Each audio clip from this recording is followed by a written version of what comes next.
something bad to us, we are going to do things to you that have never been done before.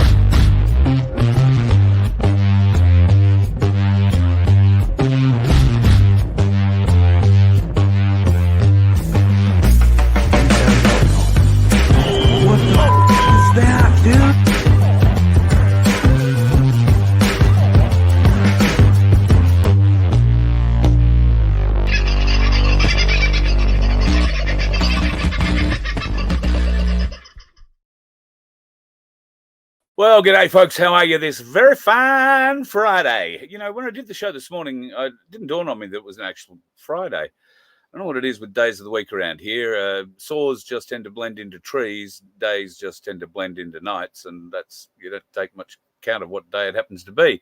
Yeah, Friday it is. So a free-for-all, and I'm looking forward to tonight. Darren Bergwerf will be joining shortly, and of course there will be a fella. In fact, I'll let him get his wave out of the way now. This bloke will be joining us later. So that's how that's working right now. There are a couple of things I want to get out of the way first up, and that's the greeting, of course, to everybody who was in the room. How are you guys? I hope you're enjoying the chat. There was somebody saved me. I think it was Stu, was it? SW. I saw that pop up in the chat. Hello, what happened to Nun 2K? And I thought, yeah, well, okay, what's happened to Nun 2K? Went and had a look, and somehow or other it had dropped out of the stream sequence. I'm streaming to 7 different places tonight, and it was somehow dropped out. It's the first one to go on, but for some reason got dropped out. So thank you, mate, for pointing that out, and glad I saw it, because otherwise we wouldn't be going out on Nun 2K. Sunflower, God love you, woman. First in the room tonight. By gee, you must have been out of bed early, I think. Oh, were you first in the room this morning? No, I don't think you were. Rick is well, I trust, and everybody else in the family doing well. So God love you. Hope things are going well. Angelina got in just about the same time.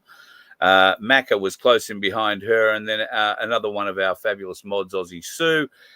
Stu started giving me a bit of good advice, and then the rest of you started to pile in once I'd managed to alert you to the fact that there was going to be a show on Nun 2K. So g'day all. Hope you're having a good one. I did post up in the top of the chat earlier, and I will repaste it now, a link that you might like to go and have a look at, because our friends at Cairns News, God love them too, are putting together a pardon campaign for Julian Assange. Now, I know I said this morning, I'm not sure whether or not this is really him or not. Could be a good mask, who knows? But at the end of the day, Cairns News, wonderful supporters of the Voice of Freedom, and we'll help them with anything they are doing, of course. And this pardon campaign, I think, is well worth your inspection. If you click on the link that I will put up, it will take you to this page. Now, I don't know whether or not these sorts of things are something you want to sign and put your name on. There is a school of thought that says you're just putting your name on a list that the government can later track down. And, you know, I understand that can happen. But at the moment, in the current system, lists and these sorts of things are the only way to get through. So choice is yours. And if you choose to support a pardon for Julian Assange, which I think is pretty much obligatory, I can't see how a journalist can't be pardoned. However, it may come down to a significant issue with liability, because somebody's going to be made pay for the years and years and years of extreme treatment that he's endured, or at least we're led to believe he's endured. There is another story about that. So we'll wait and see what happens. But thank you to Cairns News for putting that together. And once again, the link is in the chat there. So if you are of a mind to go and support that, then please pop along and do so. What else did I have to share with you tonight? I did want to, people were asking about Bruce Sees All. So this is the Bruce Sees All YouTube channel. I've been to his Patreon and to his Rumble channel as well. And right now, the last videos in his channels are coming up on 3 weeks old. So if we have lost Bruce Sees All, and there's been nothing new that I can see in his Patreon, although I'm not a member, but everything indicates it all sort of stopped a couple of weeks ago, 2 to 3 weeks ago. So the news that he may have passed away might in fact be true. It's made me reevaluate how close I want to take photos of the moon for a little while, just between you, me, and the gatepost. But I'm reaching out in every way I know how, including his social media and all that sort of stuff. And I don't know, we'll just see. Hopefully somebody will eventually get back if they are cleaning up the accounts or whatever. But that's the latest news I have on that part of the world. Let me just go back here for a moment. There were a number of things that I wanted to bring up before we got into the show tonight. This is what I think to be one of the best ideas so far regarding how we can get across the idea of clouds in the sky that aren't really clouds in the sky. Each year, the Bureau of Meteorology have a photo competition for their annual weather calendar. Entries close on the 31st of March every year. How about we bombard them with photo submissions of all the wonderful clouds and cloud formations that we're seeing now on a very regular basis? Maybe they'll get the picture, pun intended. Kimberly Coop, I think that is a magnificent idea. So, folks, all those photos that you send saying, my God, look at that, and get angry about it. Well, here's the place to send, but don't send the anger, all right? Don't send the anger. Just submit them as photos in the sky, and they will get tens of thousands of these things. It will be very hard to ignore. So congratulations. If, Kimberly, that is indeed your original idea, I commend that, and we should be getting onto it. You remember how I told you last night that Adelaide isn't safe to wander the streets, particularly Hindley Street, late at night? Well, why? Because they have got a police problem. They don't have enough police. Well, their ranks are thinned by one. This bloke obviously wasn't out protecting the people on the streets of Hindley Street at 3 o'clock in the morning. He was back home abusing his 15-year-old stepdaughter. Now, I don't know to what level of abuse that extended, but there may be some potential that the New South Wales police officer charged with possessing child abuse material and in the force might actually be part of all of that. Not terribly flash. Here's a frightening statistic for you. Australian over 65. In 2020, we had 4.2 million Australians over 65. In 2024, we have 2.64 million. We've lost over 500,000 people in 4 years.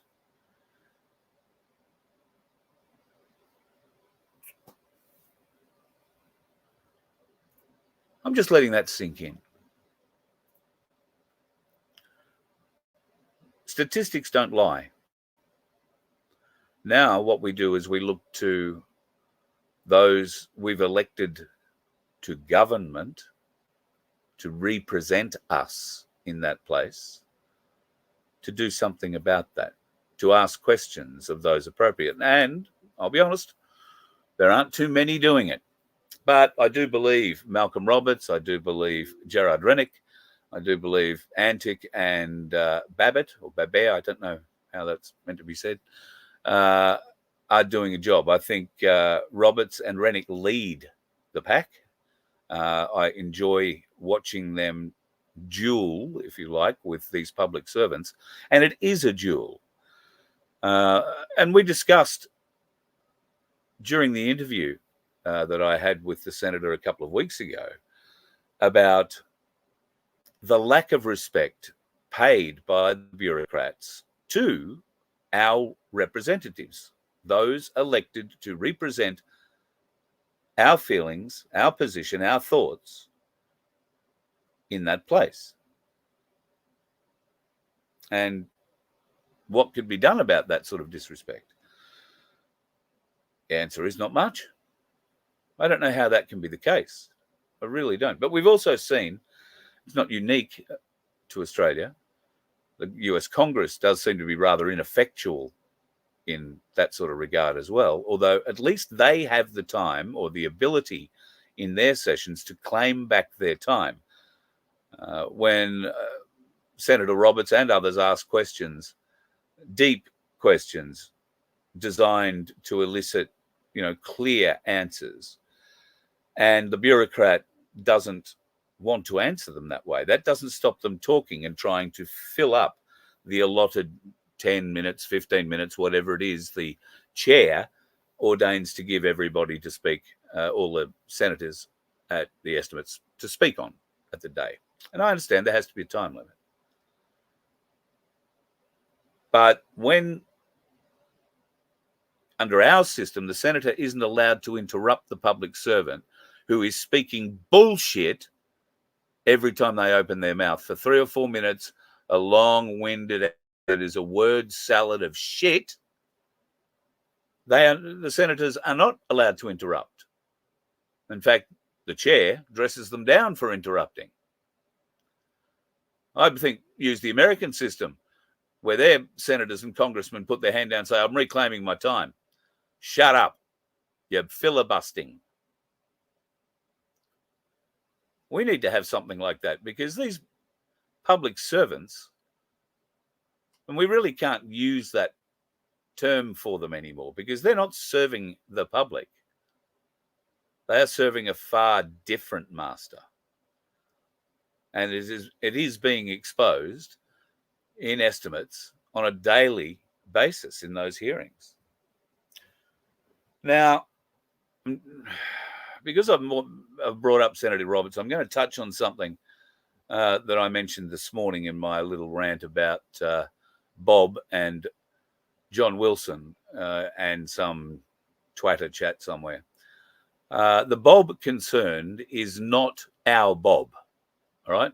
Like our Bob, not our Bob. He's getting confronted by some people who know that Bob is not his real name, but they know that he is Bob, so to speak. And he's been getting phone calls and text messages. Hey, what are you doing? What are you saying? Got nothing to do with that, Bob. So please put your minds at rest there. I did say in this morning's show that I could cut up every word in that interview, or that little thing that I don't know, Twitter room, whatever the hell it is. We could go through every accusation. We could go through every fake, false narrative, half-truth, lie. I could break it down for you. I could describe the inaccuracies, particularly in Bob's narrative, and John's for that matter too, although John's narrative is very well-rounded. He works well. Union tactics, as you would expect. I was a little surprised to see this pop up today. But if you were ever in any doubt that the Freedom Union is raising money for a union rather than for a party that doesn't seem to be able to have too many people supporting it at the moment, but there is absolutely no doubt what that union is about supporting and whom. So $200 membership for that. It also seems to be something that they're doing for the other mob as well. Look, at the end of the day, while I could start a battle about this, why? I don't believe there is any point to it. There's certainly no advantage to you. There's no advantage, as far as I can see, to me, other than trying to educate two old men about how media actually works. But I get the feeling it's going to fall on deaf ears. To the Laura lady, whoever she is, the American-Australian, I've since found out. Congratulations. I have nothing to say to you. I don't know who the hell you are, and I have no real interest. I think you're the same. You don't really follow me. So all I can see is blind support from you for somebody that I've done nothing but want to support and have invested heavily in the early days. And was treated pretty poorly. I've never gone into any of that terribly deeply. nor have I ever really gone into, well, I have no idea what happened with Como John. And this is the way they play the narrative. I had a falling out. Well, I didn't have a falling out with anybody. What happened is neither of them had the honour to pick up the phone or send an email to say they had an issue with me. They just pulled the plug. Now that's, in my view, not acting in honour. I have no problems if you have a problem with me and you want to pull the plug, but at least have the honour to do it face to face, to do it over the phone in a conversation, or if you're really, really that weak, in an email or something like that. But something direct. Now, neither of these two blokes had that honour, and that's, if anything, has stuck in my craw. That's what's piqued my interest. They rave about honour, they rave about God, they rave about this, they rave about that. But actions speak louder than words, in my opinion, and honour is one of the high ones that I look for. Now, I'm lucky that I have at least two people in my life that I consider honourable people. One of them waves a lot. The other one builds things with his hands and with his brain. Will you please welcome Darren Bergwerf and Vince to our Friday night free for all. How are you, gentlemen? Very good, Carl. How are you? How you going, Vince? Morning. How are you? Or morning for me, anyway. Yes. Vince has only just had his breakfast. Yeah, only just had his breakfast, dear love. So when you linked in before, Darren, before we went live, you were very excited. You were going to, or had sent me, I haven't had time to go and have a look yet, some news, as you put it, game-changing news. So if true.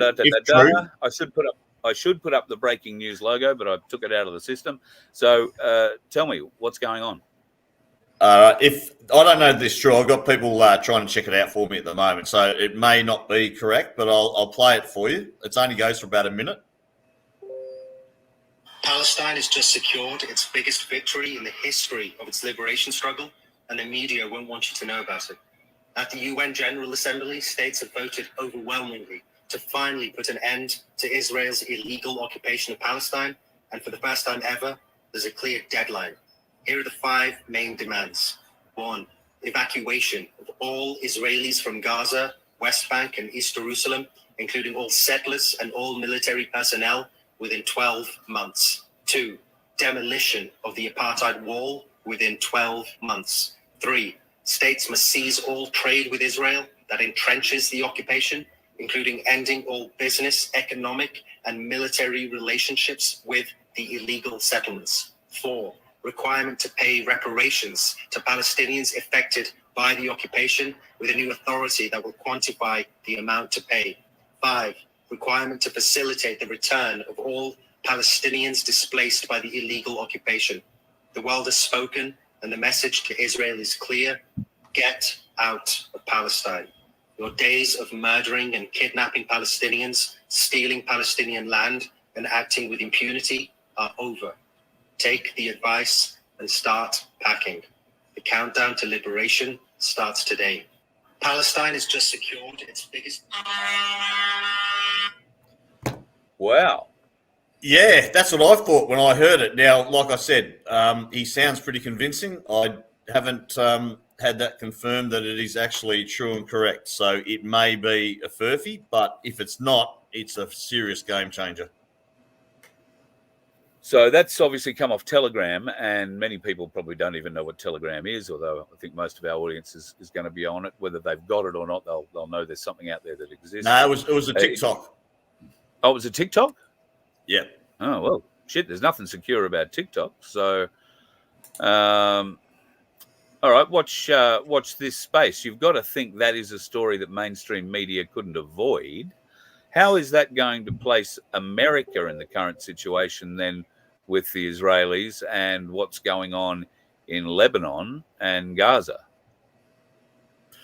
Oh, look, I have no idea, and I'm not even going to focus too much attention on it. If it's true, it'll play out how it plays out. But I did talk to Beckio this afternoon, and she was saying she was speaking to Juan a couple of days ago, and he said there's going to be some big stuff coming out. And I did read something the other day. I keep a little bit of an eye on this stuff still. I'm not invested in it, but the Red October that we've been expecting for 3 years may be just around the corner, and with the November 5 coming up, who knows? But if this news continues to come out and ramp up daily, big stories like this, and it's anyway, we'll wait and see. It's not what I'm concentrating on, but it certainly it got me a little bit excited if it's true. Me too. Absolutely. It will put America's current position with Israel in a very interesting spot, considering everything that's going on over in Lebanon with anything with a battery in it seemingly exploding. I've got the phone tonight in my, you can't see it, my Black Sheep provided EMF protecting Milo tin. Yep. So that was the old two-way radio, wasn't it? Yeah. So if the phone's going to go off, it's going to go off in the Milo tin, and I'm banking that it might be a bit strong on the shrapnel and hold it together. So you're not going to have a problem. It's been worked out that the actual there was a company made specifically by Israel, it's been reported, and those pages and those walkie-talkies were deliberately sent to those people, so everybody else is fine. So, but it was very smart of them because they built their own company. Then they set up some side companies and then literally made these devices and sent them. So that's the latest news. And they were packed with explosives. It's not the batteries at all. As I said, when I was talking to you, I think I said, these batteries don't blow up. They hiss up. Like they create a lot of fire, but they don't. Quick. Yeah. So... no, our phones are safe. I heard that the battery was used to trigger an explosive powder inside the devices. So it wasn't like a plastic explosive packed into it anywhere. It was a powder that spread throughout the whole thing, and that somehow these batteries are used to ignite that. Doubtful, because you wouldn't have them all go off at exactly the same time. Well, you would if you were able to feed a frequency or something to them somehow. If you my IT knowledge and stuff and my electronics knowledge doesn't support that theory. Okay, well, I've got to bow down to that because I have none of what you've just said. In fact, I barely understand what you just said. So. That makes two of us. There you go, people. That is how you bamboozle both Darren and Carl.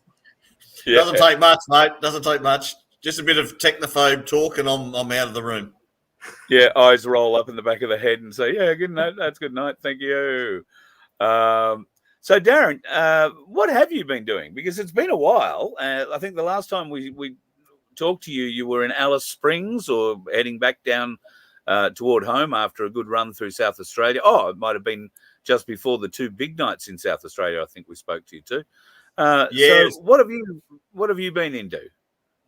No, just same shit, different day, mate. I've got a lot of my belligerent behaviour over the last couple of years coming back to haunt me at the moment. So I'm just kind of just trying to hold it all up at the moment. But learning through this fella that's come into the mix, Marcel, he's given me 1,000 hours of help and experience and knowledge. And I've been on the computer all day today, actually correcting and just finalising my asseveration, which is what an affidavit used to be called before they put the colour of law in and brought in the AFF affidavit.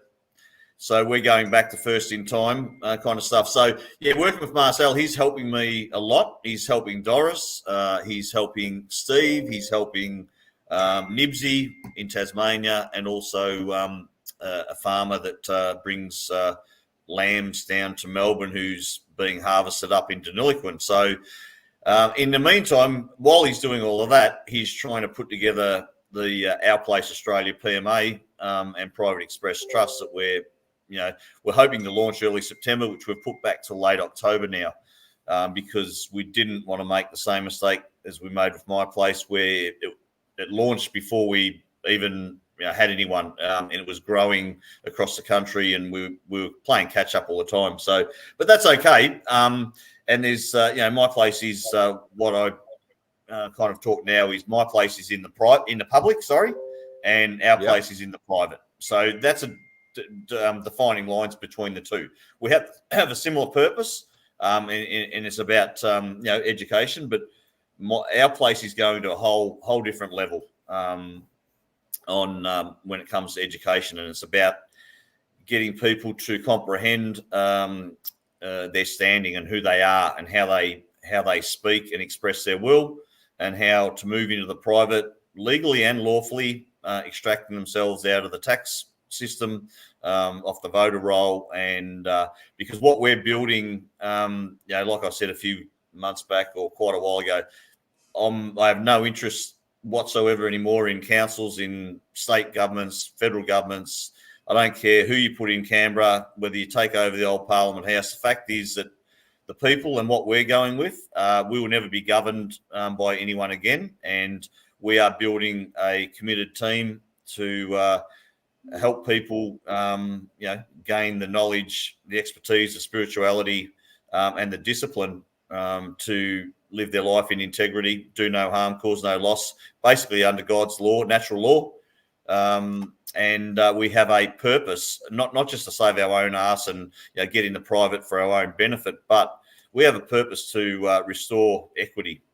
So it's about it's around the restoration of equity for all things on the land, air and water in this country and the world, which means getting the country and the planet back to as much of a natural state as the Creator intended, which means genetically modified food will be removed, and pharmaceuticals will. I know there's a place for pharmaceuticals, so I'm not saying that. We've got to start to educate people about preventative health and putting the right things into our bodies. And I don't want to go and see a doctor ever again. People like Barbara O'Neill should be allowed to teach people in Australia. Yep. And she should be allowed to speak openly in Australia and educate Australians without fear of going to jail, because what she speaks is truth. In fact, I had cause about cancer to a very, very old friend of mine who's suffering from stomach, bowel, and a few other different forms of cancer, and is stage 4 terminal. He's currently doing bucket list things, and God love him. I sent this through. He's not one of us, very, very opposite that, in fact. I sent this through to him. I can just, with respect, give this a look, give this a try. I know that he's basically tried everything else now that the medical system has offered him. I don't know, it might be too far. Hopefully, this does make some sort of difference for him. But that level of education, the level of success that Barbara O'Neill has had with her teachings around the world is staggering. And the only thing that staggers me more is that the Australian government will put her in jail if she tells you about it here on this land. She's got to go overseas to do that.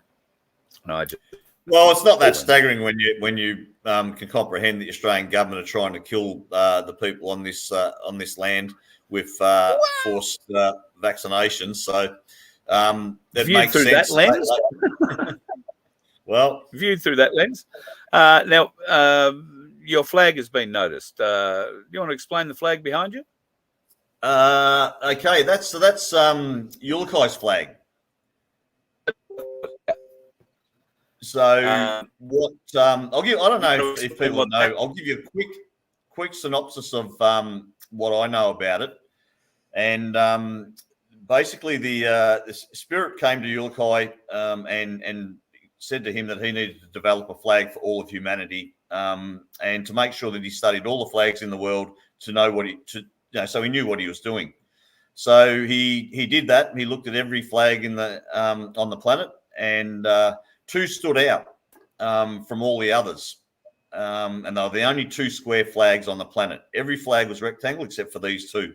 One was the Vatican, the church, and the other one was the Swiss guard who guard the church and the banking. So he said, well, humanity should be on an equal footing with these two institutions and have a square flag to be equal.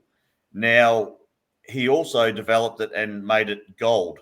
So there is no gold trim going around this humanity flag. So it can never be at war. As you know, with the when America's got a gold fringe around their flag because they're at war at the moment, and it's the only flag in the world that has purple on it, which is the top chakra, which is royal, and then you've got the seven sisters of creation, which is the seven black dots. And you've got their god or creator, which is the other black dot, and then you've got man and woman underneath, which is the two black dots there as equal, with the sun in the center of that. And this is kind of the Southern Cross, although it's not in the shape, but it looks like a what's the name cross of St. Peter's Cross, Christian cross or something. Yeah, I don't even know the terminology for what they're called, but yeah. So and it's very for people that are, when Narelle first saw this, she got goosebumps and she read into it. She's quite spiritual. I just seen a bit of cloth with some dots and some paints on it. So once I comprehended it, because I'm on a very spiritual journey at the moment as well. I've been studying the 7 laws of hermetics, and also been watching a bit of Dr. Bruce Lipton, so there's so much more to it. And he's saying the same thing, that there is no cancer gene as such. Right, and it's not hereditary. It's a combination of what we do to ourselves, what our environment is, and what we put into our bodies. And this is all scientific stuff that this is coming out. So I'm learning a lot about that, a lot about what lens I look at the world and what lens I look at the problems that are coming at me, whether in a negative light or a positive light. And I've always been an eternal optimist, and I've always been, no matter how much shit I went through, it never stopped me, kind of thing. So I've always had that, but I'm just getting a better, deeper understanding of that, and trying to be more pausing and trying to be more balanced rather than swinging from one side to the other, like at the bottom of the pendulum. I think I'm getting further and further up the pendulum now, where it's a little bit more like this, instead of just flat out or stop, which is the only two speeds that I've ever known. Yes, I would agree. Well, that's good, and you're feeling and certainly sounding a bit more comfortable in yourself about all of this. I know there seems to be a bit of a move on in Victoria and Western Australia at the moment for people who've been pushing back with their rates and with mortgage payments and all that sort of thing.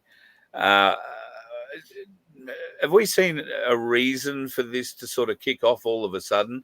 And for people who may not understand, police are turning up at homes with sheriffs, with bank officials. They are changing the locks on houses, not only not letting you get all your personal effects out or giving you enough time to get your personal effects out in certainly one case, but in another case, this involves somebody in Western Australia.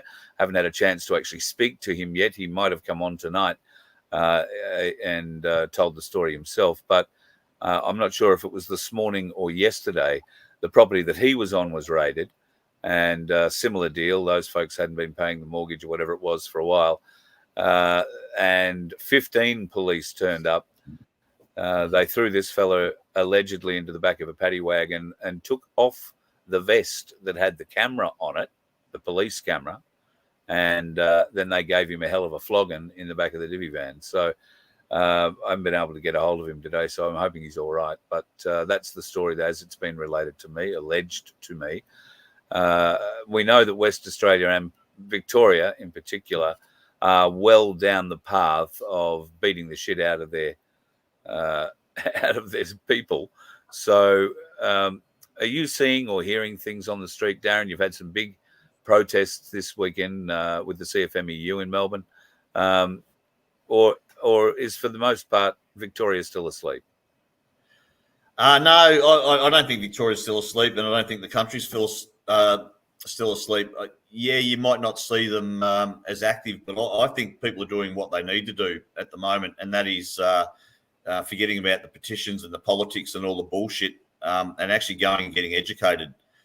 There's a thirst. We've spoken at probably 10 different venues now, Marcel and myself, on this proposal that we're putting forward for Our Place Australia, and the level of knowledge in the rooms and the need and want to join up pretty much straight away is phenomenal. And I'm hearing stories all the time. One of my favourites, Gail from down here. We had a stern conversation about it 3 months ago, and I suggested that she should try and wind back her social media. She come down to the market on Sunday. She was beaming like I've never seen her. So she had a spring in her step, and she came up and said, "Look, my life is so good. I'm so happy. I'm sleeping well. I've just gone out and bought a new car. I've never had a new car in my life. It gets delivered in 7 weeks." And I said to her, "I said, what did you get off social media?" And she said, "Yes." And this is where we're going with the speeches that I'm doing at the moment when we do the Our Place thing. That I just see that so many people are addicted to the drama, and they just can't walk away from the news cycle. They've got to have their hat in the ring. They've got to be part of every conversation. They've got to be part of every news story. Yeah. And that's just, and that happens with people. That's happening with people in this movement. In fact, I would go so far as to say that is what John and his Bob were part of. These tiny little circles of people who all think the same thing, and they all reinforce their hatred of whoever happens to take their ire that day, and gee each other up. And John, I've seen him get excited about that happening, and he loves stirring the pot. That's just what he does, and he's always been that way. So if anybody thought he was going to change, well, ask yourself, who do you know changes at his age and after what he's been through? We all make changes in our life, but anyway, I wasn't going to get back onto it, but you raise a good point. Listen, I know you are. You can't give thieves oxygen, and that's all it is. You just ignore it.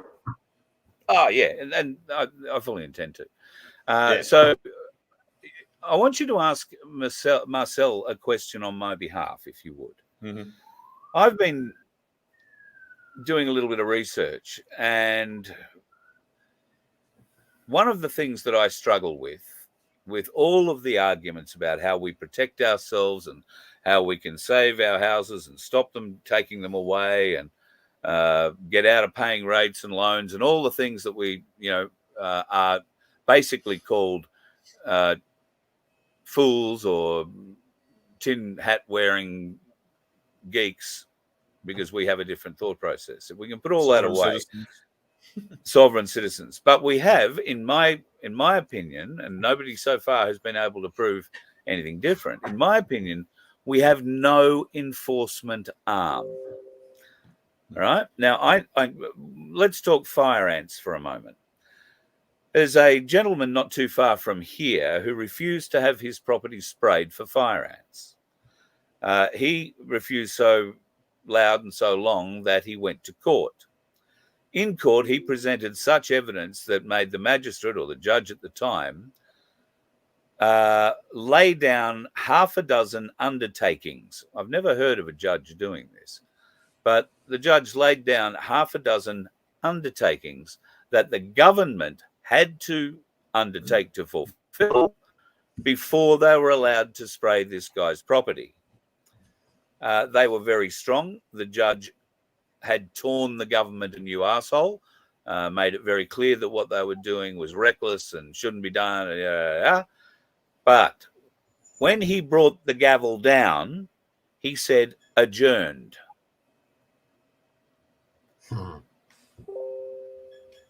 So when you take your case to court and the judge, you essentially win, right? But the judge adjourns.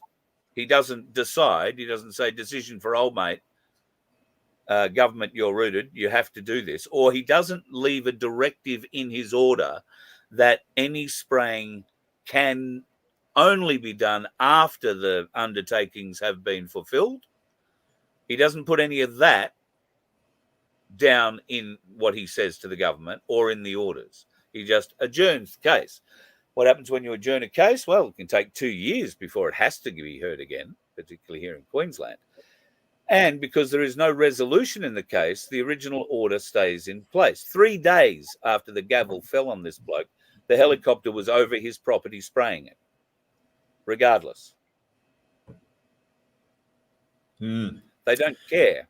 So who's going to enforce his right when the judge, who essentially awarded him the win, but didn't say, you've won? He said, case adjourned, not case closed.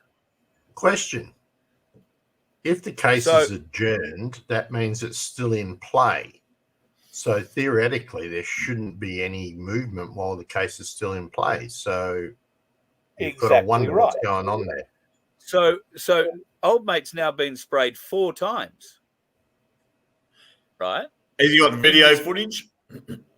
I believe he does, yes. Yeah, he needs to get a high court injunction. And Marcel's just put in a high court injunction for someone that had their house seized at the moment. But that position, they got behind the 8 ball. I'm touching wood. Hopefully, I'm still just in front of the 8 ball. So what I've seen over the last couple of months, and the day I got back, a friend of mine, a very close friend of mine, was here on the very first night we opened my place in 2021, had his car seized. That was on the Tuesday that I drove back into Melbourne. Now, fortunate enough, I was in a position that I could, and this was for a rates case that was awarded against him for to Frankston City Council back in January or February this year. Now, so that was a decision. He's obviously had letters of demand for that $13,200, which was rates plus costs, and had ignored it all the way through. And they turned up and basically took his deceased wife's car, which his daughter is now driving.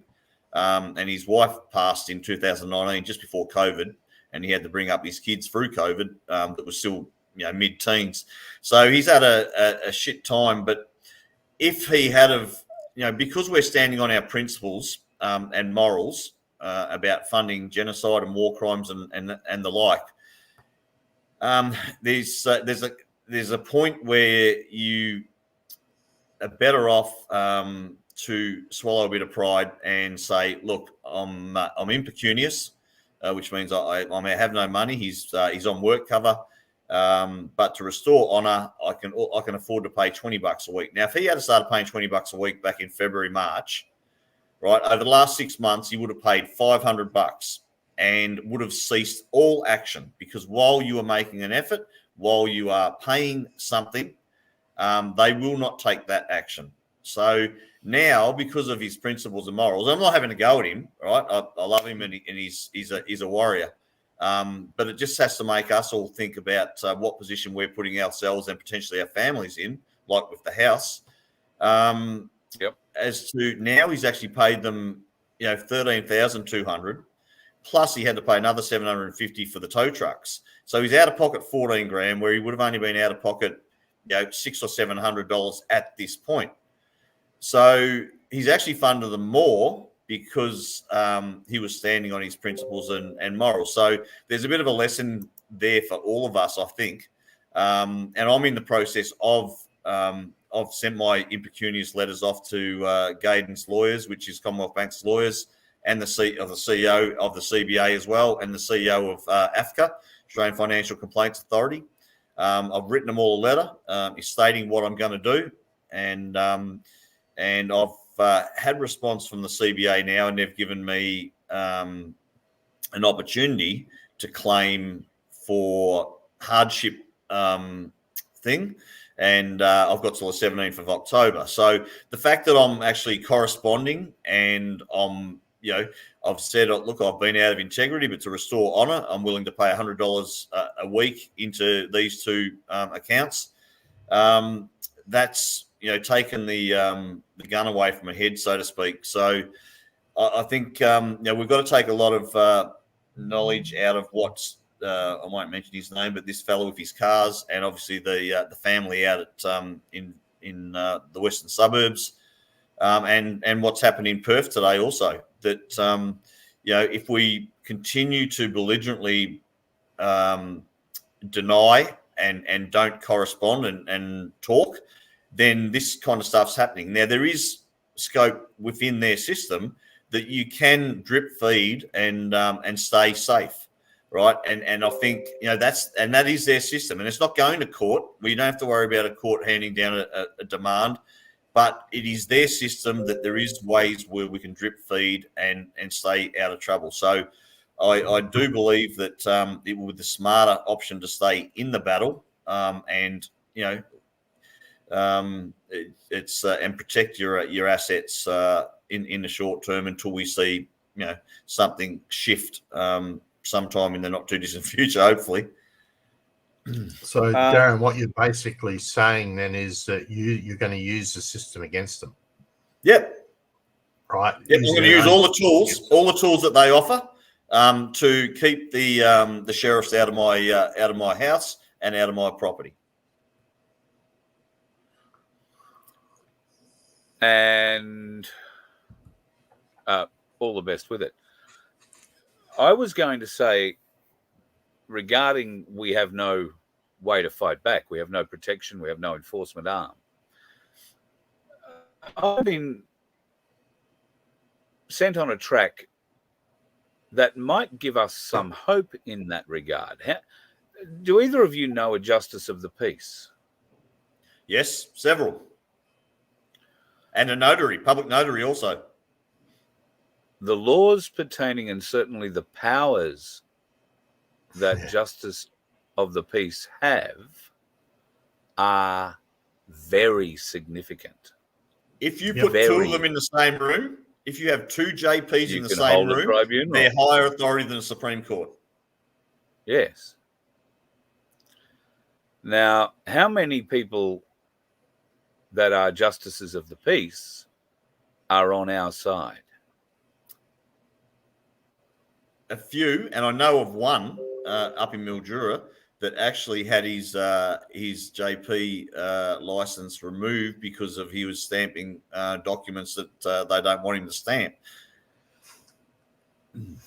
So that would be the other thing. You might have an army of justice of the peace, but they immediately remove your credentials because you're stamping things they don't want you to stamp.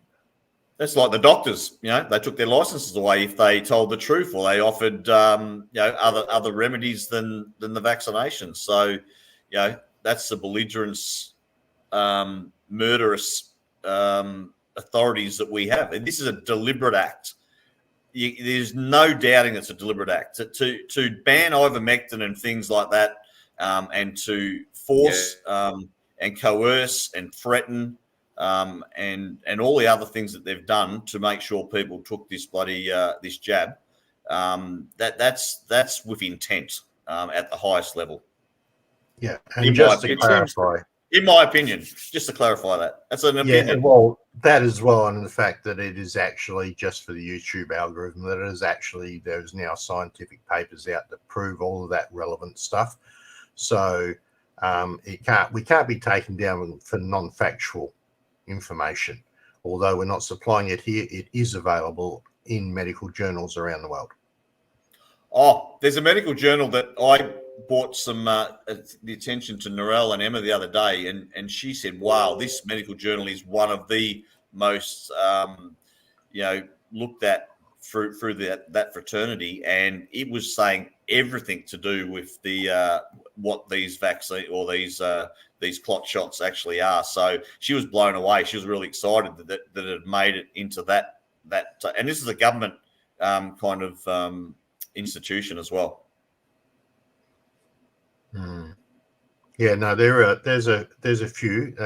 Actually, I have a PDF here from one of the medical journals I will put up on the Voice of Freedom website if you're interested. And this is now a peer-reviewed medical journal to do with the two particular main mRNA I was looking for a word that will do it, like devices that were created. So, I can't say that. Oh. Right, we have to be so careful about what we're saying here, and we'll get into that discussion a little bit later. Yeah. Well, yeah. there's this document here, right? And there's some links on this document that take you to these government websites. And I clicked on one of them, and then I printed out a heap of other pages, which I can't find at the moment to know what it's called. No, it's not that one. But this one is basically saying, in December 2019, the DOD and Five Eyes game planned a pandemic that factored in the 2020 US presidential election. And it's got all the facts and figures of everything, how it was planned, how the sewage farms and all those people were in on it, so that when they needed evidence or they needed a narrative to back up the whole scamdemic, everybody was already informed about what they needed to supply to basically hoodwink and deceive the public. So there are reports right across the board. It goes way deep. Yeah. So just for all of those, that's a good scientific, well, not science fiction paper, mate. Just in case. Just not saying it's true, but yeah. No, it's non-fiction. Well, we're not going to say that, right? You understand? We're not saying that. No, because we have to be so careful about what we say nowadays. Allegedly, this is non-fiction. Allegedly, that's better. Yeah. Thank you, boys. Just trying to clean that up. Yeah, from the end, from backwards. I'm trying to eat the. Oh no, I won't say that. But it would have started with us first. Yeah. All right, Vince. We were going to touch on a couple of other things, but I can't for the life of me think what they were. What were you going to bring up? Well, there was a couple of things. One is, well, we discussed it just then, effectively, what it is or we can't say coming up in the near future, and even in Queensland right now, due to legislation that basically goes against our human rights and our ability for free speech. So how can we ever have... Just on that point, so that legislation and these John Wilson and this Bob conversation were alluding to how I'm now supporting One Nation. These people either aren't intelligent enough to understand the conversation or the words that I said about that. We were discussing One Nation in the context of Queensland, and that One Nation really is the only viable alternative vote place at this time, because the Queensland election is next month, to establish enough people on the crossbenches so that those that are given the power to govern the state, because we don't expect any One Nation or anybody like that to win. It'll always be Liberal Labor. But what they can't have is carte blanche to go and do anything. So my support for One Nation is predicated on the fact that it's for Queensland currently, and that we have to be able to get some power on the crossbenches to stop the criminals doing whatever the fuck they want and put forward legislation like this piece that came through on the 10th of September, which is called the Workplace Health and Safety and Other Matters Bill or something like that. Sounds really nice. I want to be safe at work. Well, now it also means that all you need is somebody who will agree. You know, Darren wants to be Dahlia and has been wearing a dress for the last 12 months, and he can go to birth, deaths and marriages and change his sex from male to female. That's all it takes these days. No gender reassignment surgery. This is the kind of... If I hadn't known it was that bloody easy, I would have been down there. But I believe there's a hell of a queue. I believe there's a hell of a queue. The far queue. Yeah. Well, yeah. Oh, I probably was about to say something that could have got me thrown in jail for 3 years. So, no, I won't say that. Careful there, Carl. Yeah. I find your position on One Nation, let's say comical, because I've been saying this in my talks lately as well. for those people that still think that there's a political solution, and there's no better example than the latest Senate vote to vote down the investigation into the excess deaths in this country. Okay, where 3 Liberal senators crossed the floor to vote with Labor, and everyone's going, "Oh, we just need another 2 One Nation senators in there, and then we'll be right." How thick are people, really? Then 5 people will cross the floor and vote it down. I mean, it's so ridiculous of a notion to think that getting an extra 1 or 2 independents in there is going to change it.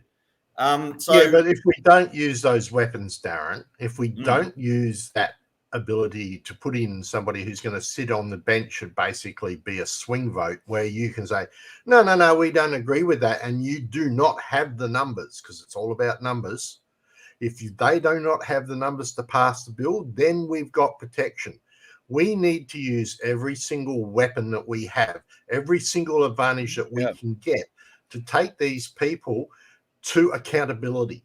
So, yes, if we have to get a couple more One Nation senators or even a couple of private people into it, right, independents, we need them in there because it's one more string in our bow. It's one more arrow in the quiver, right? And we need to use those. The good thing about it is that it'll show more public the fact that, okay, now more are crossing the table, crossing the floor, and it will highlight exactly what politics is. And it's the same with local councils. Apparently there's 50 seats in Victoria that aren't even up. No one's running for them. No one's interested in actually putting their hand up to run in the council elections in October. And these people are just being re-elected unopposed, which is fine. It doesn't bother me at all anyway, because at the end of the day, they have no authority over me. Yeah. But local council in New South Wales elections a couple of weeks ago, the Libertarians seem to have got into a lot of areas, Wollongong and sort of south of there. Now, I don't know if that's good, bad, or indifferent, but they've been able to pick up 9 chairs, and I believe the mayoralty of Cessnock. G'day to Ange and Craig Trapnell in Maitland. God love you. I don't know why I thought of that. Anyway, the mayor of Cessnock is a libertarian, apparently with an agenda more in line with the feelings of this side of the aisle than the others. So maybe in certain parts of New South Wales, anyway, there is movement in those local government circles. And I'm with you, Darren. I understand completely what you're saying about a political solution, but at the moment, I'm not seeing any other solution. And on top of that, I see no viable enforcement method for that solution when they push back, which they will do. So all we've got to work with at the current point in time is the current system. And if we can get an undertaking from One Nation that whoever wins government and gains their support to form government, that one of the first actions they do will be to repeal this absolute unbelievable invasion of our free speech and human rights, although bear in mind that Australia has no free speech right. That's all we can do at this point in time. Or what do we do? Love the bill. What do we do? We just sit back and say, oh, well, they're going to do it. Let's just not say bad. Beautiful.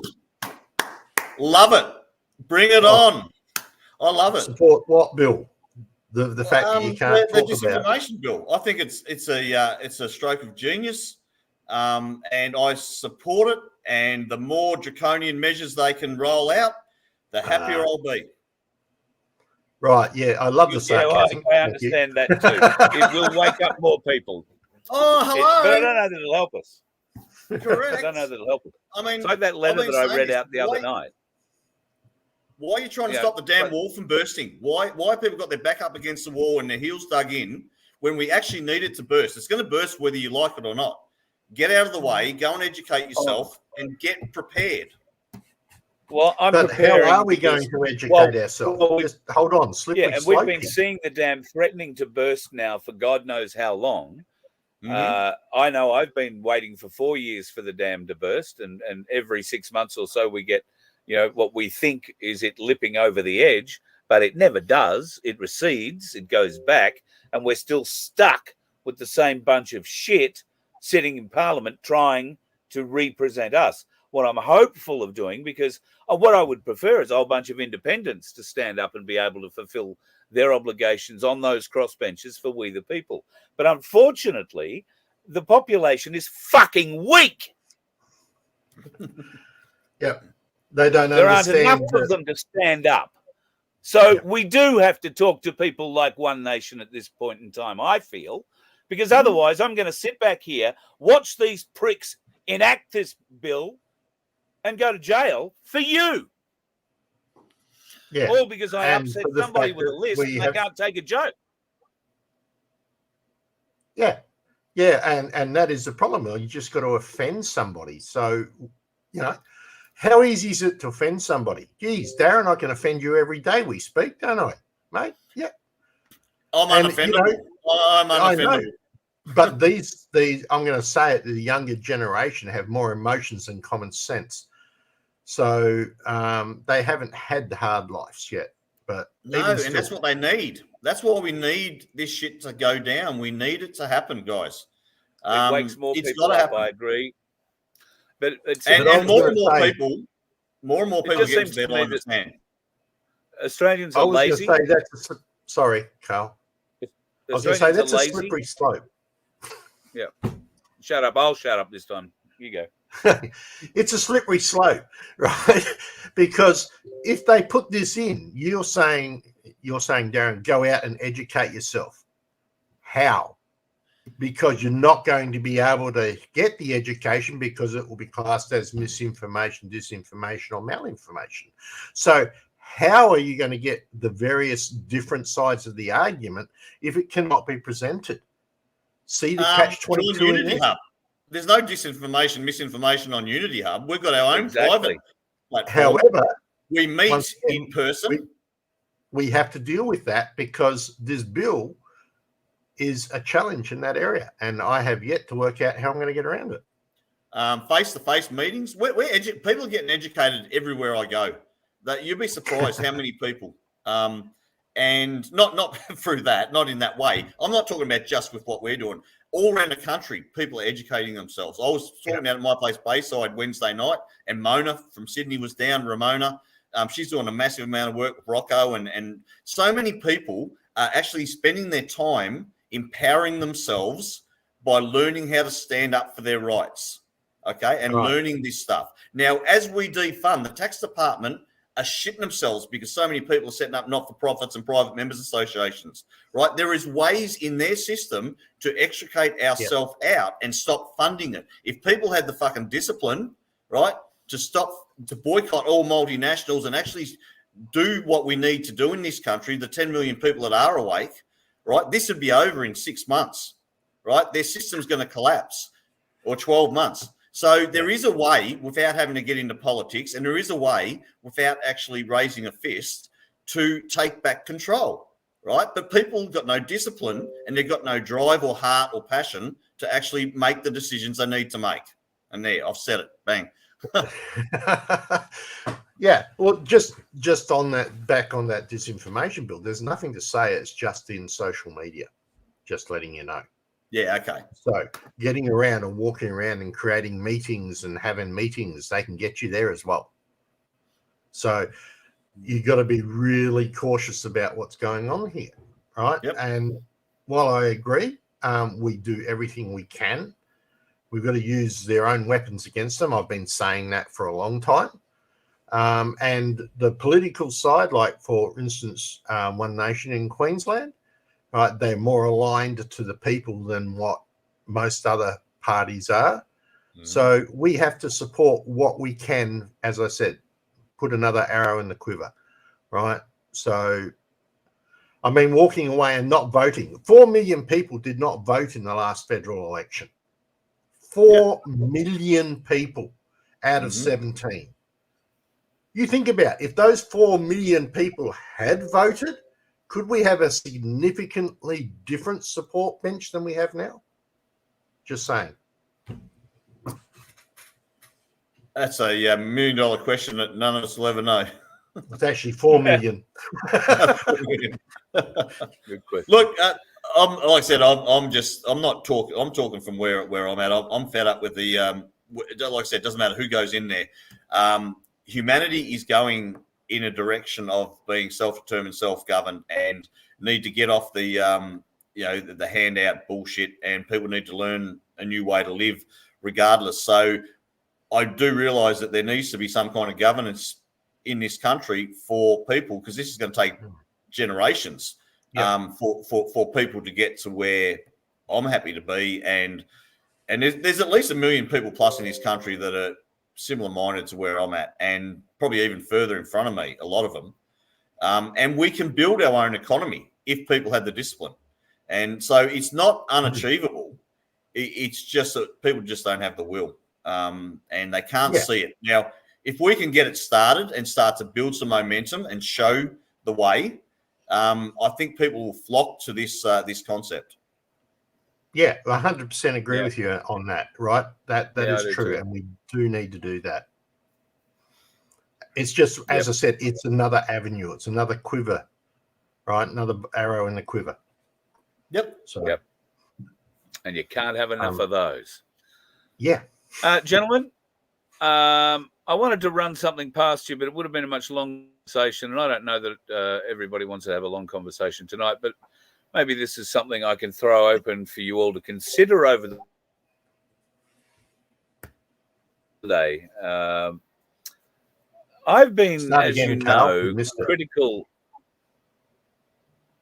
Sorry, what have I done? Drop out, mate. Just start again. Oh, righto.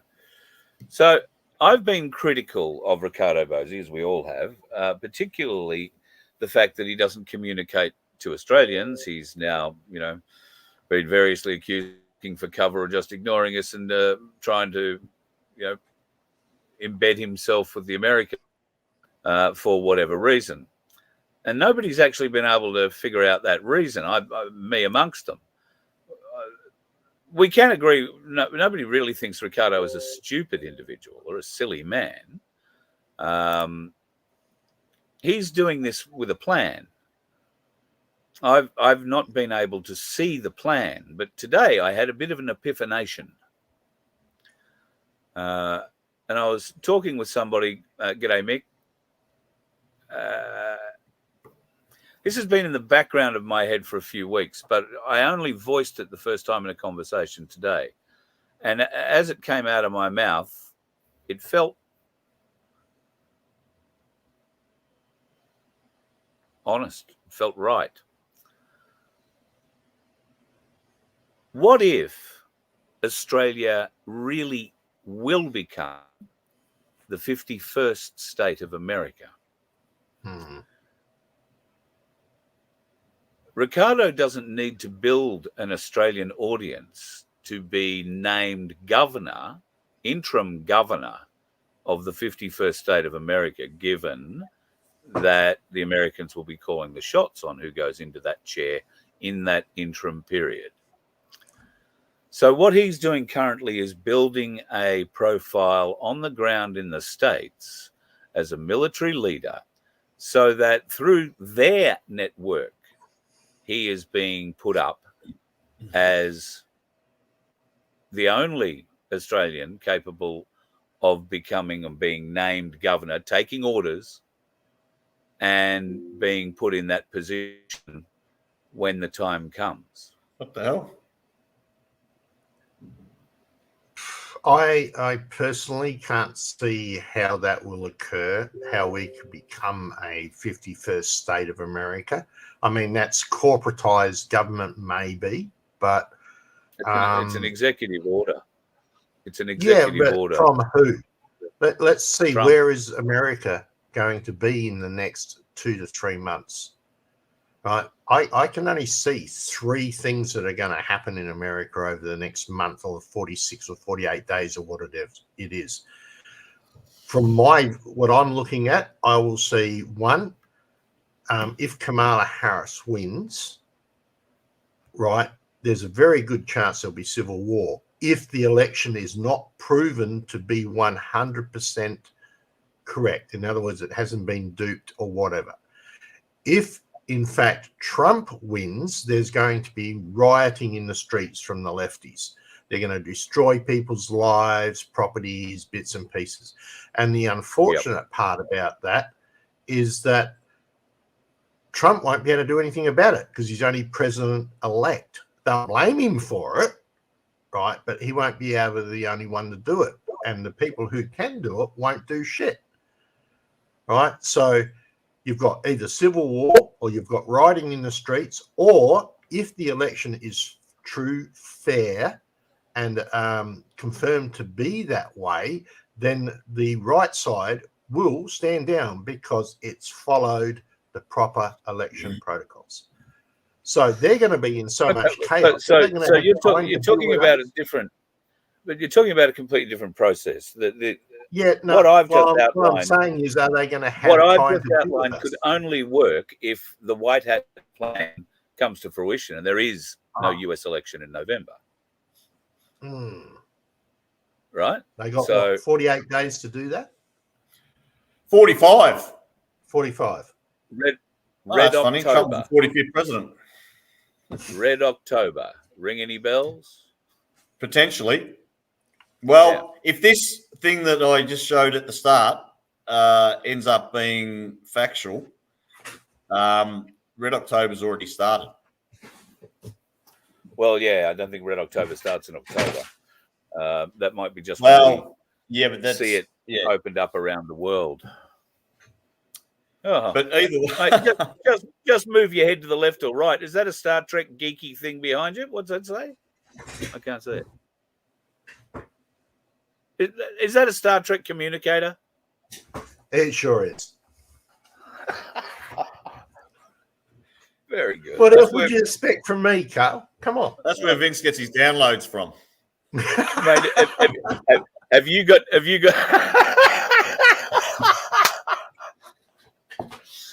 got to play with Vince's lightsaber?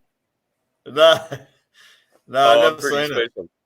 Yeah. Oh, you want two you're hands lucky. on Vince's lightsaber, trust me. And for all of those who want to follow the white hats, we have some. Send me an some email. white hats. Boxes and boxes of white hats, in fact. So Vince gets his downloads from g'day other to John galaxies. Vince gets his downloads from other galaxies, and I get mine from James Bogues. Apparently, I'm getting mine I used to until I seen the list of Freemasons, and apparently James Bogues was a fucking Freemason. So I've stopped drinking Bogues now. That's the way. Good. You'll have to start brewing your own. Yeah, looks like it. I believe a mutual friend of ours might have a brew kit. Might have a brew kit that needs a home temporarily, so you might be able to help him out. Yeah, I actually helped him move those barrels yesterday. Yeah, don't let the bastards take those. All right. Thanks, Darren, for coming on. If people want more information on our place and my place, what can they do? They can jump on myplaceaustralia.org. There's not a huge amount of information on our place on there at the moment because it will be private and we're still building. So it's a concept. We're doing live. We've put a stop to. Oh, yeah, Victorian Camp Out. You coming to that, Carl? Yeah. I've already booked the site. Yeah, so, and also Unity Hub. I think there's a couple. Well, I think there's at least one, but probably three groups coming down with me from Queensland too. And following that, I don't know if Brett's still in the chat. I saw his name in there earlier.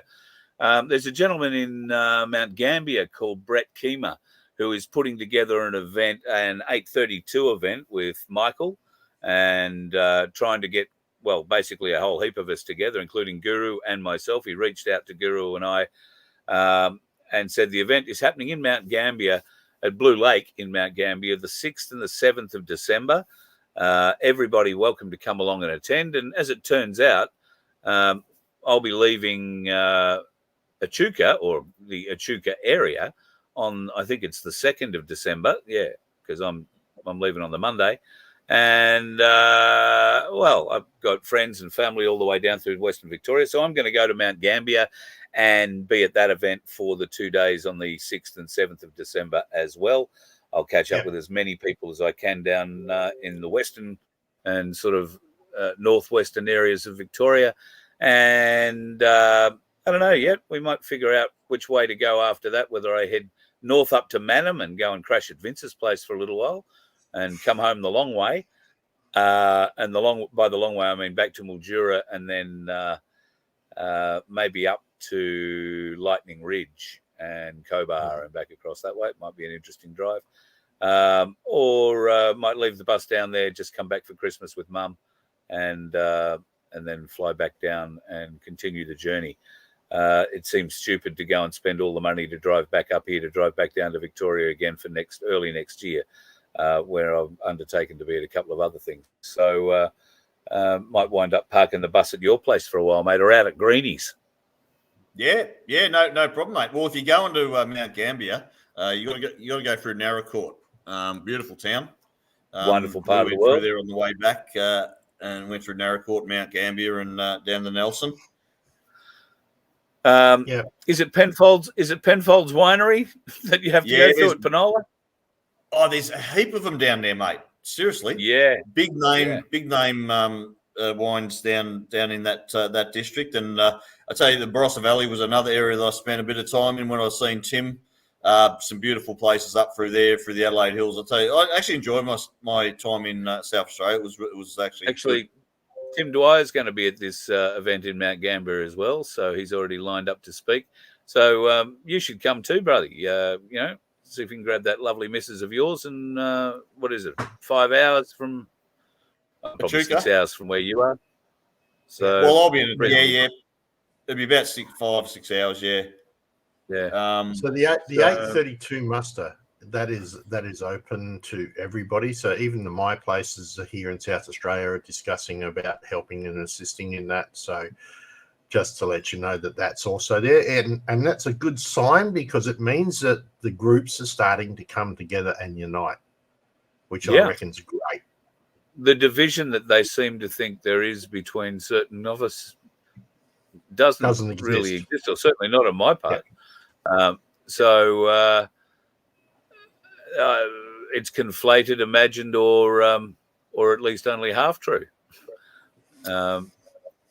which seems to be the way of most of the miscommunication that happens in our part of the world. But anyway, we'll talk that again another night. Darren, go away. Have a lovely night. Have a great weekend.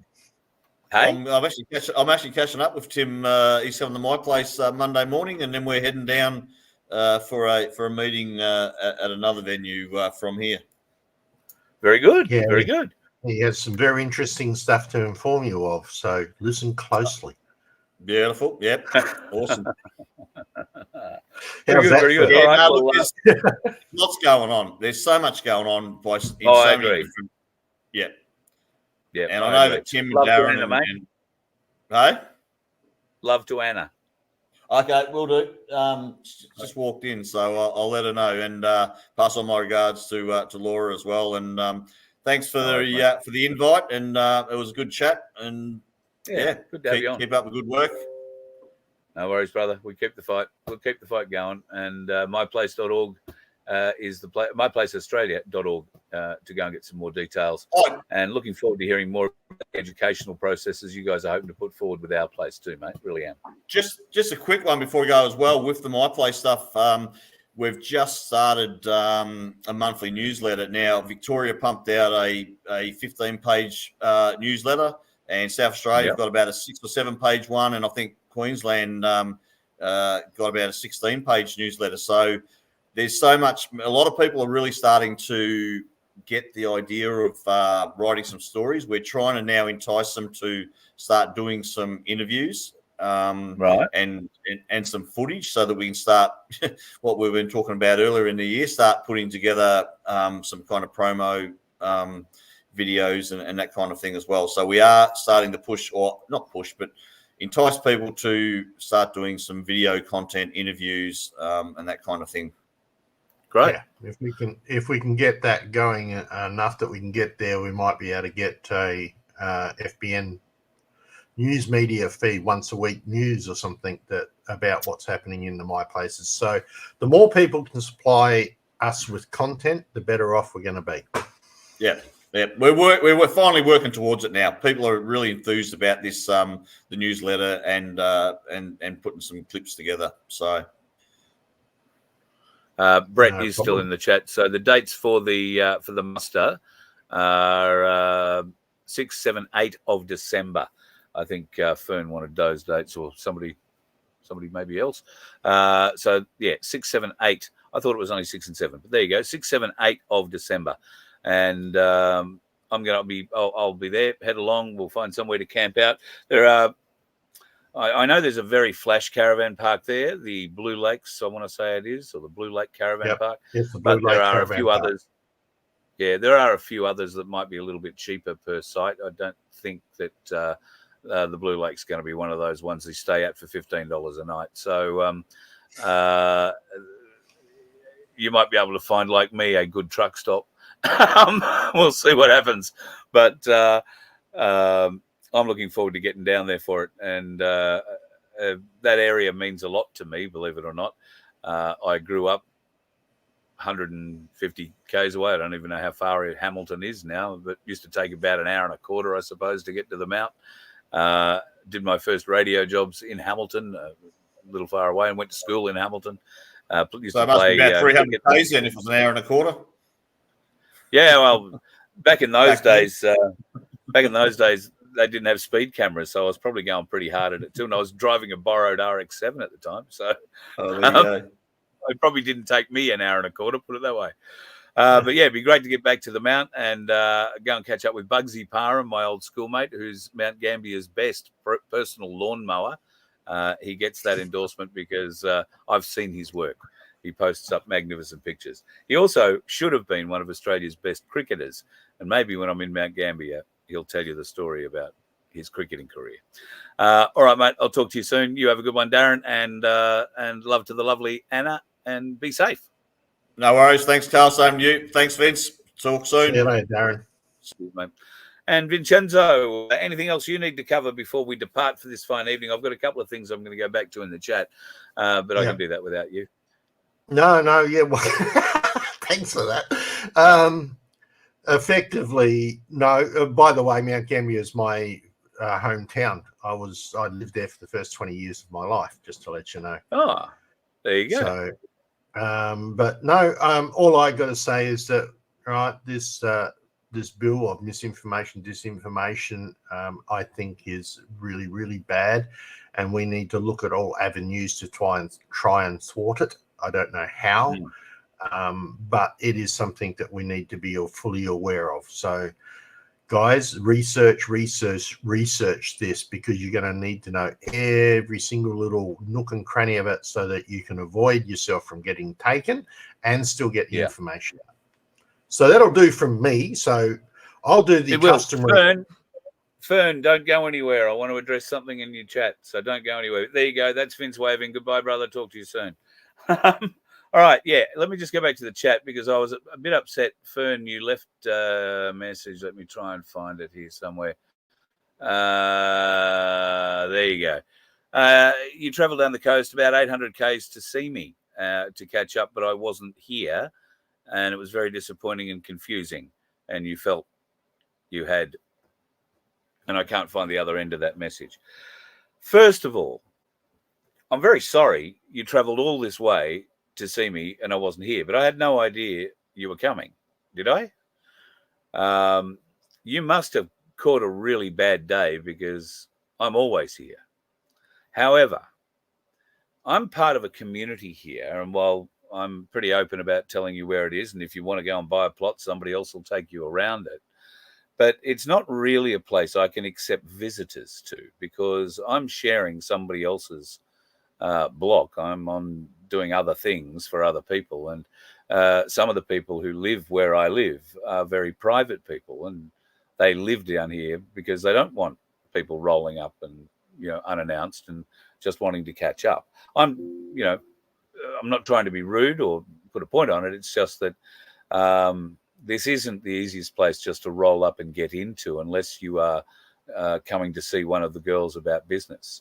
So just to roll up and say, I'll just drive down and see Carl, doesn't really work out like that. And there is no guarantee I will be here.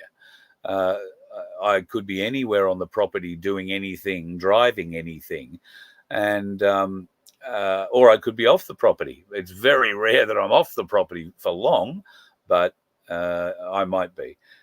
So I'm very sorry that you drove that distance. Please email me with a way to contact you, and I will let you know next time I'm coming south down to Coffs, because I love Coffs Harbour, and I'll pull up, spend the day or the night or whatever it turns out to be down there, and we can catch up, because I don't want you to think, let down that you couldn't catch up and say g'day on the day you turned up. I didn't happen to be here. That'd really be disappointing for me too, I guess. So I'm sorry I missed you.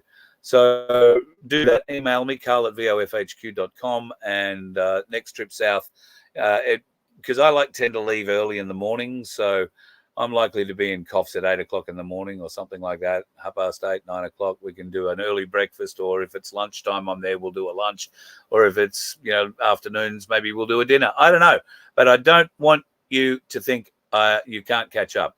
I'd love to see you, and I hope we can do that. Speaking of that, Suzanne, or Susan, I don't know if you're a Suzanne. I think you're a Susan.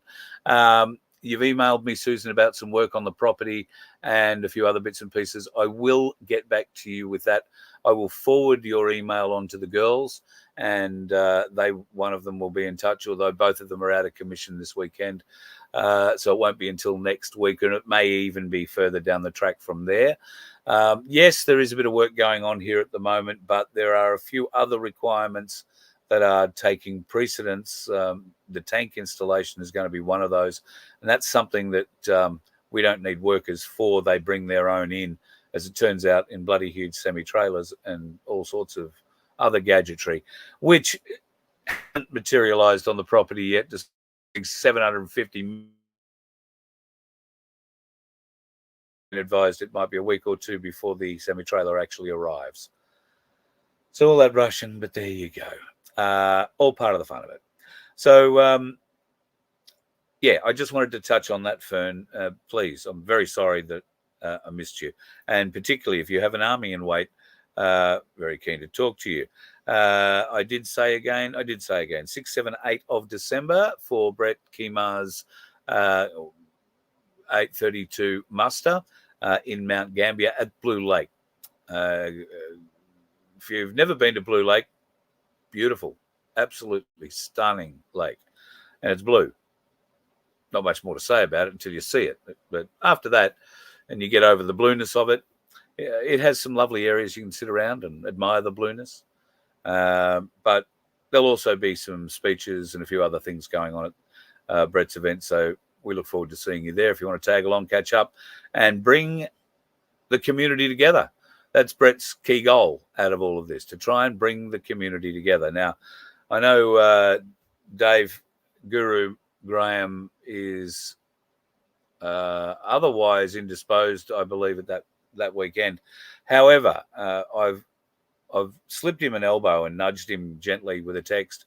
He's going to see what he can do. He may be able to attend. He won't be able to convoy down with us or anything like that, but he might be able to fly in, fly out, as all rock stars do, fly in, fly out, and make an appearance. So fingers crossed that'll happen for folks who want to catch up with Guru. Let me have a look here. Sounds good. If you're in Coffs, find you. I will, but you're going to have to email me the way to find you. So carl@vofhq.com, Fern. That'd be great. Oh,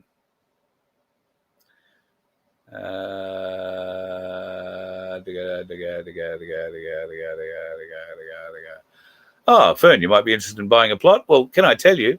What can I tell you about plots?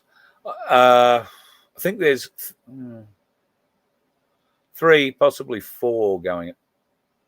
I don't know. It's a small number, but there are some nice plots going. Plots sound like a grave. Pads. Call it a pad. So I got a really cool pad, man. Got a really cool pad. All right. I think I've covered everything off in the startup questions that I was going to catch up. Tony, thank you for your email today, or text, or whichever it was. I get a bit confused sometimes, but thank you for that. Really enjoyed it.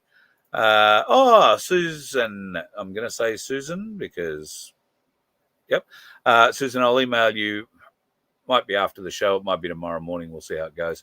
But I'll give you a bit of an idea of a plan and an outline. I'm not exactly sure where you are in relation to things or your current situation outside of what you outlined, but there may be some solutions to opportunities or solutions leading to opportunities going down the road. So we'll have a chat. And I don't think I've got too much more to add, do I? No, all of those have been starred out, and I reckon I've really only got to say my good night. Well, my good night tonight is going to begin with a picture that should keep you awake for a few hours. Never forget what these people did to you. Never forget.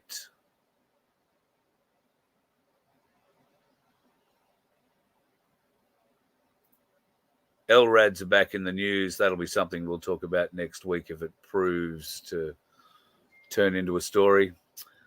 Other than that, be safe over the weekend. The dickheads are out there, and you know what you got to do. Avoid the bastards at all costs. You let one ant stand up to us, then they all might stand up. Those puny little ants outnumber us 100 to 1.